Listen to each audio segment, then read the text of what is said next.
श्रियकान्ताय कल्याणनिधये निधयेऽर्तिनाम् श्रीवेङ्कटनिवासाय श्रीनिवासाय मङ्गलम्।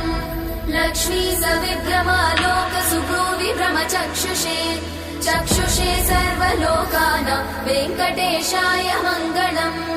श्रीवेङ्कटाद्रिशृङ्गाग्रमङ्गलाभरणाङ्ग्रये मङ्गलानां निवासाय श्रीनिवासाय मङ्गलम्।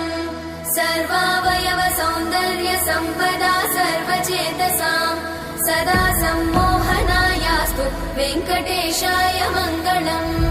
नित्याय निरवध्याय सत्यानन्दचिदात्मने सर्वान्तरात्मने श्रीमद् वेङ्कटेशाय मङ्गलम्।